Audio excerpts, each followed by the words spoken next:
ذریعے سے قیامت تک تیرا نام زندہ رہے گا۔ بابا قطب کہا کرتے تھے قیامت میں اللہ مجھ سے پوچھے گا قطب الدین تو میرے لیے کیا لایا ہے، تو میں فرید الدین کو پیش کر دوں گا، اسی کے صدقے اللہ میری بخشش فرما۔ یہ ولی لوگ ہیں، یہ ولایت ہے، یہ ولیوں کے مقامات ہیں، اور یہ وہ درجے ہیں جس کو عام انسان سمجھ نہیں سکتا۔ ہم سنی خوش نصیب ہیں کہ اللہ نے ہمیں ولیوں کے دامن سے وابستہ رکھا۔ ولیوں کے دامن سے وابستہ رہیے، ولیوں کی چوکھٹ سے وابستہ رہیے، اور اس کا فائدہ کیا ہے؟ قرآن کہتا ہے الاخلاء یومئذ بعضهم لبعض عدو الا المتقین۔ قیامت کے دن کوئی کام نہیں آئے گا، نہ تمہارے دوست نہ تمہارے ماں باپ، یعنی سب تمہارے پکے دوست و دشمن بن جائیں گے، الا المتقین۔ ولی لوگ تمہارے کام آئیں گے، اولیاء تمہارے کام آئیں گے۔ یہ ولی لوگ وہ ہیں، حدیث پاک میں آتا ہے اللہ ولیوں سے کہے گا جاؤ تم سب جنت میں جاؤ۔ اللہ ولیوں سے کیا کہے گا؟ جاؤ تم سب جنت میں جاؤ۔ وہ کہیں گے مولا ہم جنت میں جائیں، ہمارے ماننے والے کدھر؟ ہم نے اس لیے راتوں کو عبادتیں نہیں کی تھی، اس لیے رت جگہ نہیں کی تھی، محنتیں نہیں کی تھی کہ ہم اکیلے جائیں گے۔ مولا ہمارے ماننے والے کہاں ہیں؟ تو اللہ کے کرم کو جوش آئے گا، اللہ فرمائے گا تم بھی جاؤ، اور جو جو تم سے دنیا میں محبت کرتے تھے ان کا ہاتھ پکڑو اور ان کو بھی لے کر کے جاؤ۔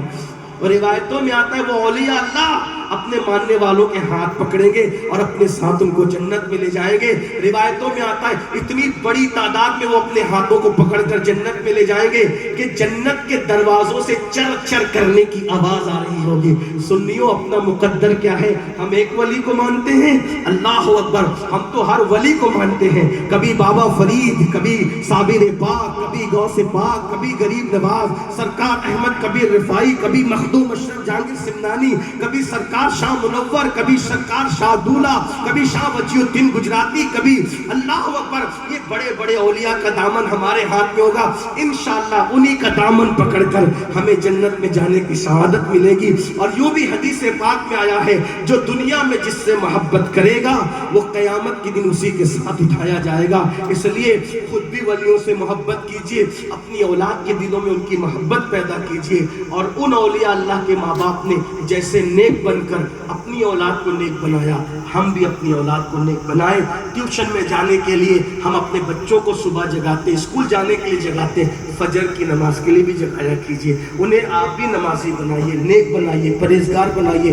ہر بچے کو قرآن پڑھنا سیکھنا سکھائیے۔ قرآن پڑھنا ہر بچے کو بچی کو آنا چاہیے، ہر بچے بچی کو نماز پڑھنا آنا چاہیے، اسلامی عقائد ہر بچہ بچی کو پتہ ہونا چاہیے۔ اللہ تعالیٰ سے دعا ہے اللہ سب پاک سب سے پہلے مجھے آپ سب کو عمل کی توفیق عطا فرمائے، ولیوں کے دامن سے یہاں بھی وابستہ رکھے، وہاں بھی وابستہ رکھے، انہی کے ساتھ ہمارا حشر نشر فرمائے۔ اور گفتگو کے درمیان اگر کوئی غلطی ہو گئی اللہ تعالیٰ معاف فرمائے۔ آخری میں یہ بات کہہ دوں، میں ابھی کرسی سے اتر کے یہاں بیٹھ گیا پلتی مار، حالانکہ مجھے اس طرح بیٹھنے میں دقت آتی ہے، تو ایک میرے بھائی نے مجھ سے کہا کرسی میں بیٹھ جائے۔